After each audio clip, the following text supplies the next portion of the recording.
नमस्कार। मेरे प्यारे देशवासियों, मानवता के सामने ऐसे अवसर बहुत कम आते हैं जब समय का चक्र हमें अतीत को सुधार कर नए भविष्य के निर्माण का मौका देता है। आज सौभाग्य से हमारे सामने एक ऐसा ही क्षण है। दशकों पहले जैव विविधता की सदियों पुरानी जो कड़ी टूट गई थी, विलुप्त हो गई थी, आज हमें उसे फिर से जोड़ने का मौका मिला है। आज भारत की धरती पर चीता लौट आए हैं और मैं ये भी कहूंगा कि इन चीतों के साथ ही भारत की प्रकृति प्रेमी चेतना भी पूरी शक्ति से जागृत हो उठी है। मैं इस ऐतिहासिक अवसर पर सभी देशवासियों को बहुत बहुत बधाई देता हूं। विशेष रूप से मैं हमारे मित्र देश नामीबिया और वहां की सरकार का भी धन्यवाद करता हूं, जिनके सहयोग से दशकों बाद चीते भारत की धरती पर वापस लौटे हैं। मुझे विश्वास है ये चीते न केवल प्रकृति के प्रति हमारी जिम्मेदारियों का बोध कराएंगे, बल्कि हमारे मानवीय मूल्यों और परंपराओं से भी अवगत कराएंगे। साथियों, जब हम अपनी जड़ों से दूर होते हैं तो बहुत कुछ खो बैठते हैं। इसलिए ही आजादी के इस अमृत काल में हमने अपनी विरासत पर गर्व और गुलामी की मानसिकता से मुक्ति जैसे पंच प्राणों के महत्व को दोहराया है। पिछली सदियों में हमने वो समय भी देखा है जब प्रकृति के दोहन को शक्ति प्रदर्शन और आधुनिकता का प्रतीक मान लिया गया था।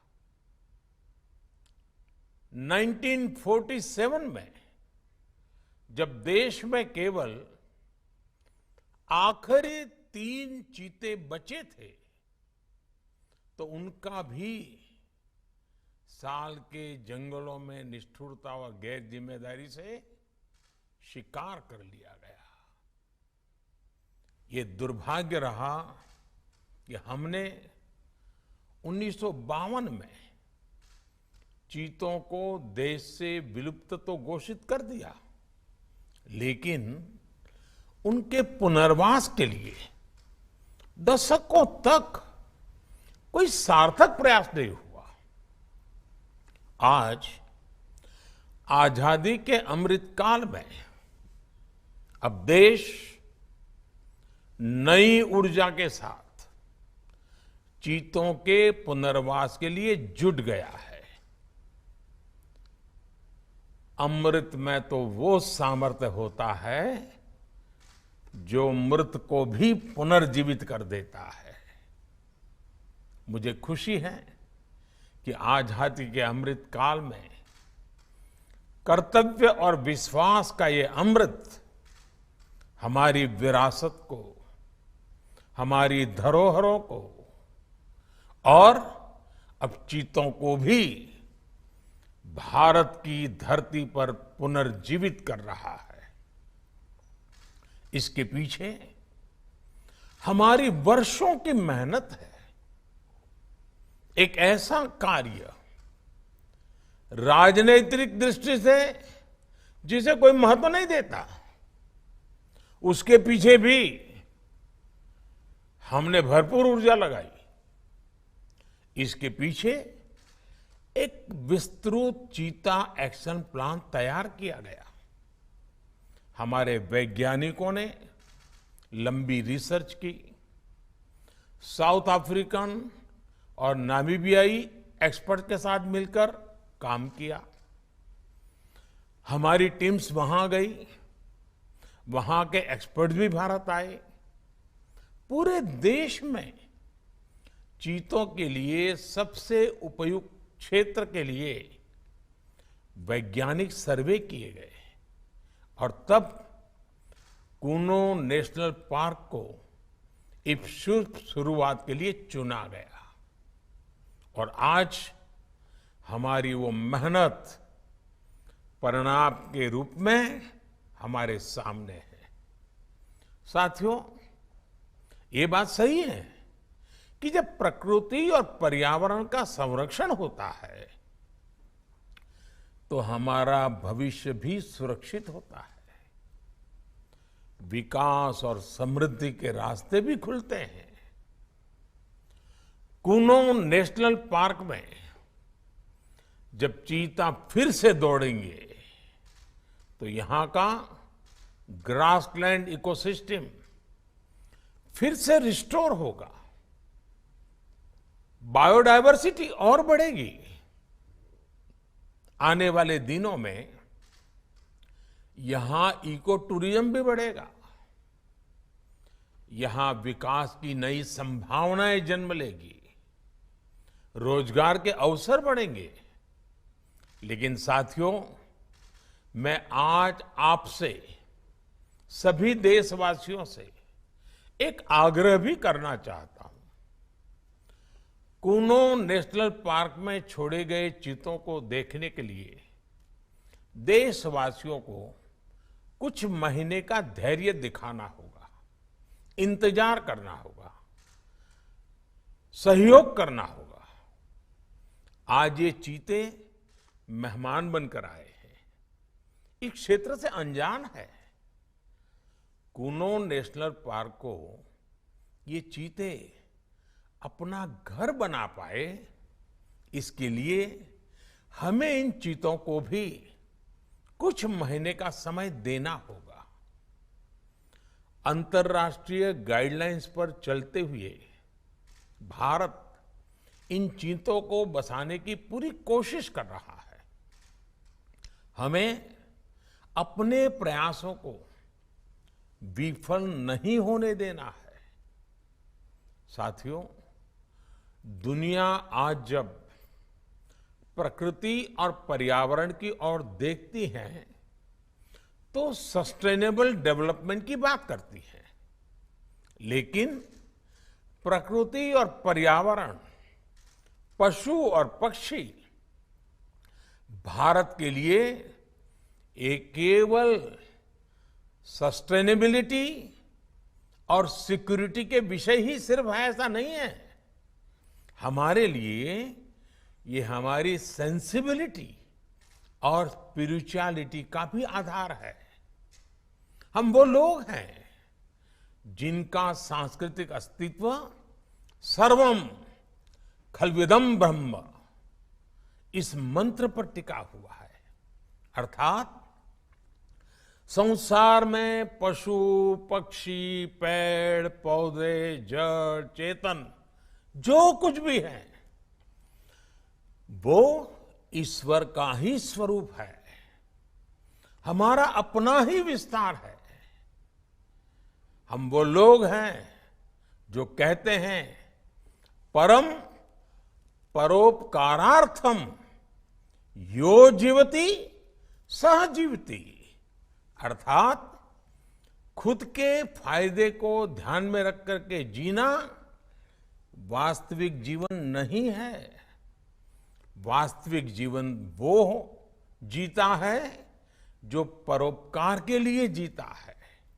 इसलिए हम जब खुद भोजन करते हैं उसके पहले पशु पक्षियों के लिए अन्न निकालते हैं।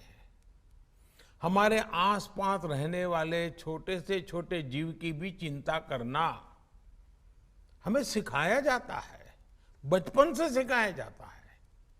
हमारे संस्कार ऐसे हैं कि कहीं अकारण किसी जीव का जीवन चला जाए तो हम अपराध बोध से भर जाते हैं।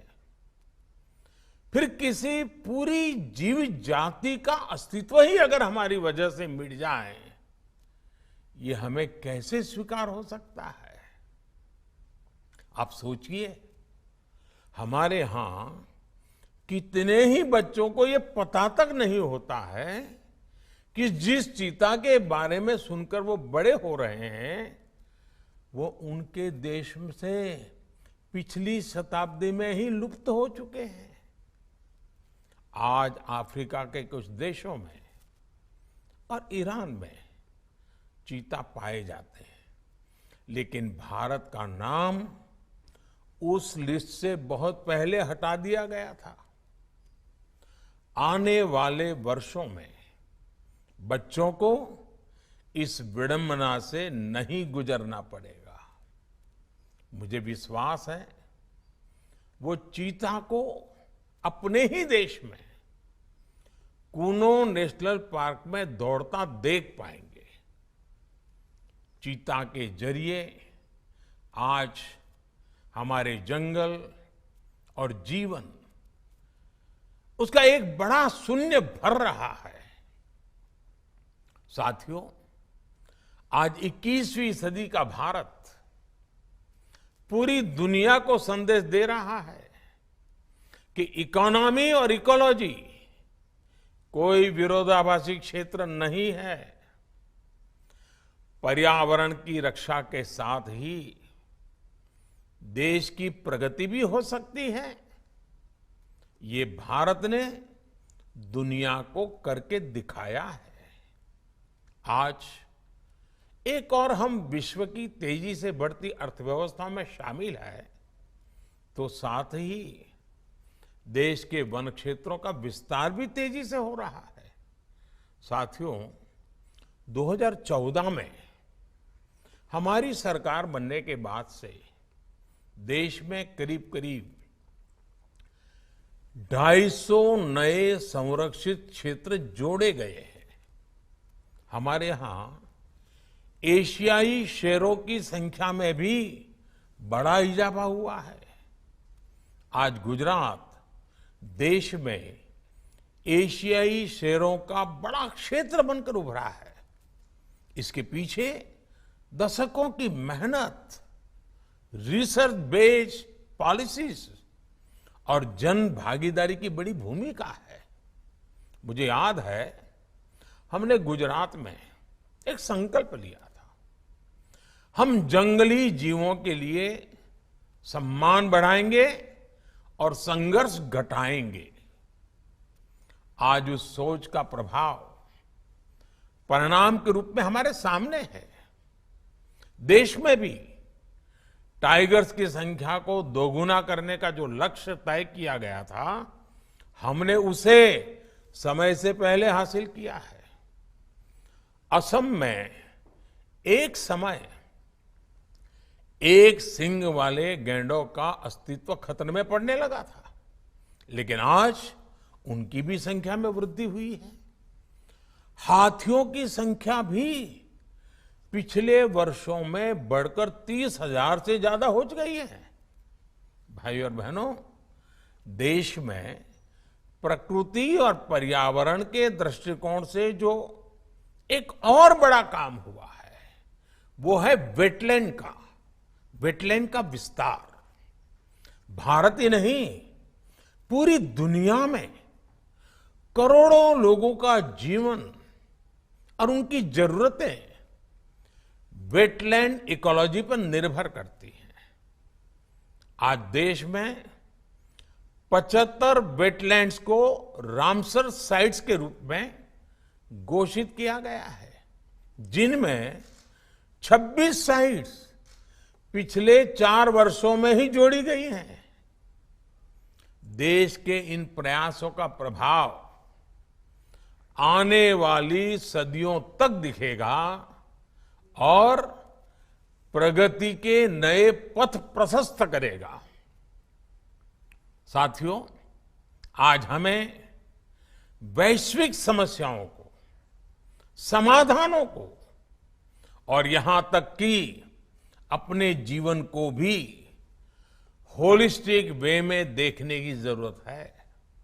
इसलिए आज भारत ने विश्व के ये लाइफ, LIFE, लाइफ यानी लाइफस्टाइल फॉर द एनवायरमेंट जैसा जीवन मंत्र दिया है।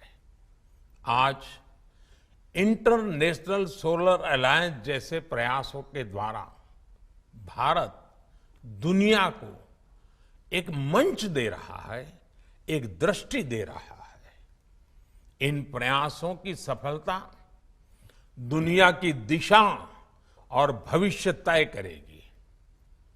इसलिए आज समय है कि हम ग्लोबल चुनौतियों को दुनिया की नहीं, अपनी व्यक्तिगत चुनौती भी माने।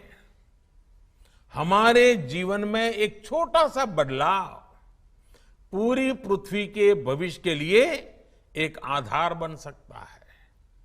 मुझे विश्वास है भारत के प्रयास और परंपराएं इस दिशा में पूरी मानवता का पथ प्रदर्शन करेगी, बेहतर विश्व के सपने को ताकत देगी।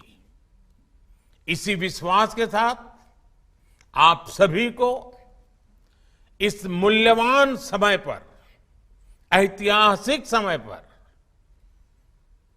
बहुत बहुत धन्यवाद देता हूं, बहुत बहुत बधाई देता हूं।